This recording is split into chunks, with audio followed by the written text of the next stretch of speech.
Hi friends, welcome back to my channel. అందరూ బాగున్నారా? నేను కూడా బాగున్నాను. మీరందరూ బాగుండాలని మనస్ఫూర్తిగా కోరుకుంటున్నాను. ఎవరైనా గనక కొత్తగా మన ఛానల్ని చూస్తున్నట్లయితే ఛానల్ని సబ్స్క్రైబ్ చేసుకొని సపోర్ట్ చేయండి ఫ్రెండ్స్. ఈ వీడియో అయితే నిన్నటి వీడియో అండి. నేనైతే ఉప్మా ప్రిపేర్ చేస్తున్నాను. ముందుగా స్టవ్ వెలిగించుకొని ఒక గిన్నె పెట్టుకొని ఆయిల్ వేసుకొని ఆయిల్ మంచిగా హీట్ అయిన తర్వాత దాంట్లో పోపు దినుసులన్నీ యాడ్ చేసుకున్నాను. అలాగే ఉల్లిగడ్డలు, పచ్చిమిరపకాయలు వేసుకొని కరివేపాకు వేసుకున్న తర్వాత అవి కొంచెం మంచిగా ఆయిల్లో ఫ్రై అయిన తర్వాత వాటర్ని యాడ్ చేసుకొని రుచికి సరిపడా సాల్ట్ అలాగే కొంచెం కొత్తిమీర కూడా యాడ్ చేసుకొని ఒకసారి కలిపేసుకోవాలి. వాటర్ మరుగుతూ ఉన్నప్పుడు ఉప్మాని యాడ్ చేసుకుంటున్నాను. ఉప్మా మనకు పొడి పొడిగా రావాలంటే ఒక గ్లాస్ ఉప్మాకి ఒక గ్లాసు పావు అయితే వాటర్ యాడ్ చేసుకున్నాను. ఒకవేళ మనకు ఉప్మా కనుక మెత్తగా రావాలనుకుంటే 1.5 గ్లాస్ అయితే యాడ్ చేసుకోవాలి. నేనైతే కూడా నాకు కొంచెం పొడి పొడిగా రావాలనేసి 1.5 వాటర్ అయితే యాడ్ చేసుకున్నాను. యాడ్ చేసుకొని మంచిగా కలిపేసుకొని మూత పెట్టుకొని సిమ్లోనైతే పెట్టుకున్నాను స్టవ్ని. నేను ఉప్మా ప్రిపేర్ చేస్తున్నాను. మా పిల్లలు అయితే చక్కగా ఆడుకుంటూ ఉన్నారు. ఇద్దరు కూడా మా చిట్టి పాపలు చక్కగా ఆడుకుంటూ ఉన్నారు. అలాగే ఉప్మా ప్రిపేర్ చేసిన తర్వాత అయితే రైస్ పెట్టాను. అలాగే చికెన్ కర్రీ ఉండే, నిన్న నైట్ అయితే చికెన్ కర్రీ ప్రిపేర్ చేశాను. చికెన్ కర్రీ అయితే ఉంది, అందుకనేసి అయితే కర్రీ ప్రిపేర్ చేయలేదు. ఇలా ఐస్ క్రీమ్ ఇస్తలేను.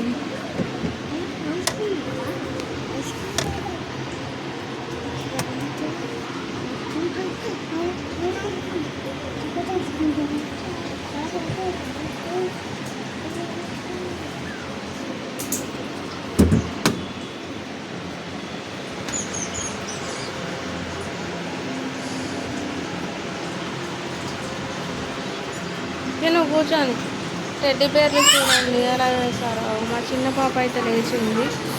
లేచిన తర్వాత చూడండి ఐస్ క్రీమ్ తింటానంటుంది.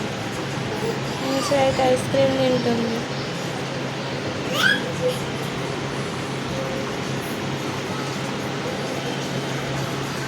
ఇదంతా ఏంది? స్పూన్ ఇవ్వాలా? ఇక స్పూన్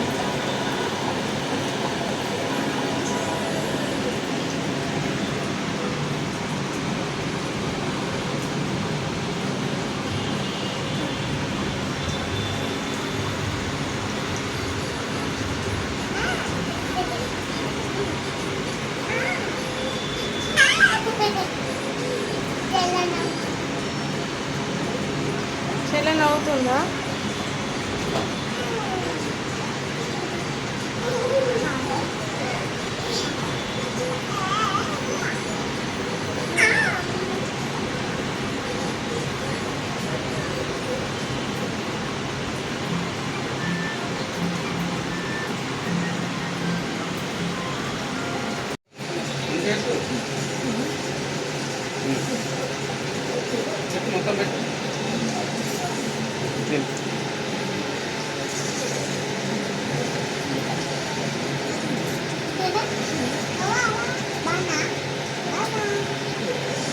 అంతా కింద పోయింది. ఆమె ఏం తిన్నది?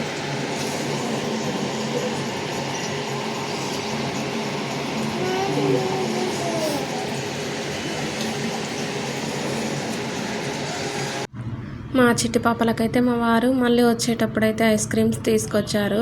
చక్కగా అయితే ఐస్ క్రీమ్లు తిన్నారు ఇద్దరు పిల్లలు కూడా. నేనైతే ఇక్కడ అంబలి ప్రిపేర్ చేద్దామనేసి 1 గ్లాసు జొన్నలు అలాగే 1 గ్లాసు రాగులు తీసుకున్నాను. ముందుగా జొన్నలని ముందుగానే కడిగి ఎండలో ఆరబెట్టుకున్నాను. కానీ కొంచెం ఎక్కడైనా తడిగా ఉంటుందనేసి ఇలా స్టవ్ పైన వేయించుకుంటూ ఉన్నాను. జొన్నలు అయితే 1 కిలోని తీసుకొచ్చారు, కానీ అవి ఇంకా పట్టించుకురాలేదు. అందుకనేసి అయితే మిక్సీలో పడదామనేసి మెత్తటి పిండిలాగా పడదామనేసి నేనైతే ఇక్కడ వేయించుతున్నాను. నేనైతే ఎప్పుడైనా కూడా బయట పట్టించుకొస్తారు మిల్లులో, కానీ పిల్లల కోసం ఇప్పుడు ఈవినింగ్ అంబలి ప్రిపేర్ చేద్దామనేసి అయితే ఈ విధంగా ప్రిపేర్ చేస్తూ ఉన్నాను. అలాగే 1 గ్లాస్ అయితే రాగులను తీసుకున్నాను. రాగులను కూడా కొంచెం మంచిగా వేయించుకోవాలి. ఒక 2 మినిట్స్ వేయించితే సరిపోతుంది. ఇలా 2 మినిట్స్ అయితే వేయించుకొని అవి రెండు కలిపి అయితే మిక్సీ పట్టుకుంటున్నాను. అలాగే దాంట్లో కొంచెము బాదం పప్పులు అయితే వేసాను. ఒక 4-5 బాదం పప్పులు వేసేసి మంచిగా మెత్తటి పౌడర్లా చేసేసుకున్నాను. ఎక్కువ ఉంటే కనుక ఎప్పుడైనా మా వారైతే మిల్లులో పట్టించుకొస్తారు పిండి. బాదం పప్పులు వేసుకొని మంచిగా మూత పెట్టుకొని మిక్సీ పట్టుకుంటున్నాను. కొంచెం బరకగానే పట్టాను, ఎందుకంటే మంచిగా టేస్టీగా ఉంటుంది కదా అలా పట్టుకుంటే, అందుకనేసి చెప్పి ఇలా చూడండి ఈ విధంగానైతే ప్రిపేర్ చేసుకున్నాను. ఇప్పుడు ఇదైతే ఒక డబ్బాలో వేసుకుంటున్నాను. ఇదైతే ఒక 3-4 డేస్ వరకు అయితే అవుతుంది. కొంచెం ఎక్కువగానే ప్రిపేర్ చేశాను. పిల్లలు ఇద్దరు చాలా ఇష్టంగా తాగుతారు అంబలి. రాగి అంబలైనా లేదంటే జొన్నల అంబలైనా చాలా ఇష్టంగా తాగుతారు. హెల్త్కి కూడా మంచిది కదా. ఇలా ప్రిపేర్ చేసి పిల్లలకు పెడితే కనుక మంచిగా ఇష్టంగా తాగుతారు. అందుకనేసి నేనైతే రాగుల అంబలి కానీ జొన్నల అంబలి కానీ ఎప్పుడు ప్రిపేర్ చేస్తూ ఉంటాను. ఇలా ఒక డబ్బాలో వేసుకొని అయితే పెట్టుకుంటున్నాను. కొంచెం బరకగానే పట్టాను, మరీ మెత్తటి పిండిలా కాకుండా.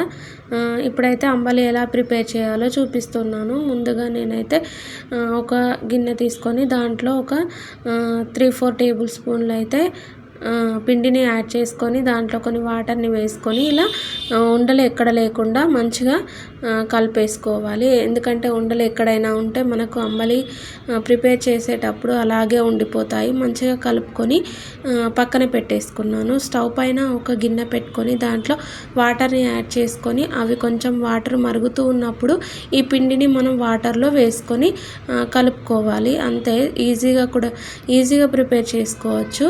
ఇలా వాటర్ కొంచెం మరుగుతూ ఉన్నప్పుడు పిండిని వేసుకొని కలుపుతూ ఉండాలి. ఎందుకంటే అడుగున అంటుకున్నట్లుగా అవుతుంది. ఒక 10 నిమిషాల పాటు మంచిగా కలుపుతూ ఉండాలి. చూడండి నేనైతే కలుపుతూ ఉన్నాను.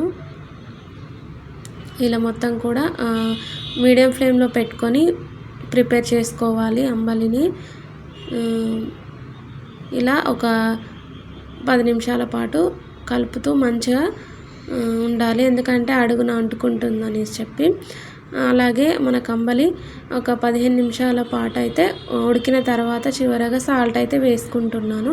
సాల్ట్ వేసుకొని ఒకసారి కలిపేసుకున్నాను. అంతే, అంబలి అయితే ప్రిపేర్ అయింది. మా చిట్టి పాపలు ఇద్దరికైతే వేసిస్తున్నాను నేను. చాలా టేస్టీగా ఉంటుంది, ఎందుకంటే జొన్నలు రాగులు అలాగే కొంచెం బాదం పప్పులు ఇవన్నీ కూడా యాడ్ చేశాను కదా. చాలా టేస్టీగా ఉంటుంది, చాలా బాగుంటుంది. ఇలా వేసి మా పిల్లలిద్దరికైతే ఇచ్చాను. దాంట్లో కొంచెం అయితే పెరుగును యాడ్ చేస్తున్నాను నేను. ఒక 2 స్పూన్స్ అయితే పెరుగును వేసిస్తున్నాను. పెరుగు వేస్తే మంచిగా మన ఒంటికి కూడా చలవ చేస్తుంది కదా, అందుకనేసి అయితే కొంచెం పెరుగుని యాడ్ చేసి ఒకసారి మొత్తం కూడా కలిపేసుకొని అంతేనండి. మనకు ఈజీగా ప్రిపేర్ చేసుకోవచ్చు అంబలి. చాలా టేస్టీగా ఉంటుంది. చూడండి నేనైతే ఇలా డబ్బాలో వేసి మా వారికైతే ఇచ్చాను. రాగులు జొన్నలు మిల్లులోనైతే పట్టించుకొస్తారు పిండి. మిక్సీ జార్లోనైతే ఇవన్నీ కూడా పట్టడానికి ఇబ్బంది అవుతుంది కదా, అందుకనేసి అయితే మిల్లులో పట్టించుకొస్తారనేసి చెప్పి మా వారికైతే ఇస్తూ ఉన్నాను. ఈవినింగ్ టైంలోనైతే పట్టించుకొచ్చారు. మెత్తటి పిండి లాగానైతే పట్టించుకొని రమ్మని చెప్పి ఇచ్చేసాను. చూడండి మా వారు వెళ్తున్నప్పుడు మా చిట్టి పాప అయితే చిన్న పాప చాలా ఏడ్చేసింది. మా పెద్ద పాపని తీసుకెళ్తున్నారు మా వారు. చిన్న పాప నేను కూడా వెళ్తాననేసి చెప్పి చూడండి వెనకాలనే వెళ్తూ ఉంది.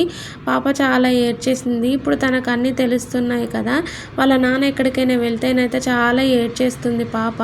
చూడండి ఏడుస్తూ నా వైపే వస్తూ ఉంది. చిట్టి పాప నేనైతే ఎత్తుకున్నాను చిటికనని. మా వారైతే వెళ్తూ ఉన్నారు. అంతేనండి వీడియో నచ్చితే ఒక లైక్ చేయండి. అండ్ ఎవరైనా కొత్తగా ఛానల్ని చూస్తున్నట్లయితే ఛానల్ని సబ్స్క్రైబ్ చేసుకొని సపోర్ట్ చేయండి friends. Thank you for watching this video. Bye.